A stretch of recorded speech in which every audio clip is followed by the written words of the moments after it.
शिक्षित बनो संगठित रहकर करो संघर्ष भाई, हो शिक्षित बनो संगठित रहकर करो संघर्ष भाई। मूल मंत्र देकर बाबा ने सच्ची राह दिखाई, सच्ची राह दिखाई। बाबा साहब ने कहा था, किसी एक व्यक्ति से नहीं कहा। मैं इस मंच के माध्यम से फिर आप सबको याद दिला दूं, ना तो ये मंच अनिल मौर्य का है, ना ये मंच हसनपुर का है, और ना ये मंच किसी पार्टी का है, ना ये मंच किसी संगठन का है। यह मंच समस्त देशवासियों का है, सभी लोगों का है। जितना अधिकार हसनपुर में रहने वाले व्यक्ति का है, उतना ही अधिकार आज के इस कार्यक्रम में आने का, बोलने का, अपनी बात रखने का अधिकार देश के किसी भी व्यक्ति का है। इसलिए इस मंच के माध्यम से हम किसी भी प्रकार की वो टिप्पणी तो नहीं करेंगे जो कि किसी अन्य व्यक्ति को अच्छी ना लगे। बाबा साहब ने एक बात कही थी, शिक्षित बनो संगठित रहकर करो संघर्ष भाई, और मूल मंत्र देकर बाबा ने सच्ची राह दिखाई, सच्ची राह दिखाई।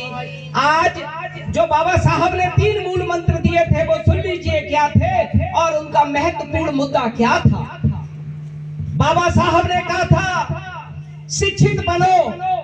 क्या किसी व्यक्ति का नाम लेकर के कहा बाबा साहब ने कि रामवीर सिंह या सुरेश जी या महेश जी तुम बनो, या किसी जाति का धर्म का नाम लेकर कहा बाबा साहब ने कि तुम बनो? तो इसलिए इस तरह की चीजों से हमें दूर रहना चाहिए। बाबा साहब ने प्रत्येक नागरिक के लिए कहा जो भारत का नागरिक था, क्योंकि उस समय हमारे देश की शैक्षिक, आर्थिक, सामाजिक, राजनीतिक सभी तरह की स्थिति बड़ी दयनीय थी। उन्होंने देश के प्रत्येक नागरिक से कहा, शिक्षित बनो संगठित रहकर करो संघर्ष भाई, और संगठित रहो। जहां हम देश में आज 141 करोड़ की आबादी में जाने जाते हैं, हम लोग कितने बिखर चुके हैं जाति के नाम पर, धर्म के नाम पर, और तो और हमने देवी देवताओं को भी बांट रखा है, कलर रंगों को भी बांट रखा है, आसमान से लेकर धरती तक को बांट रखा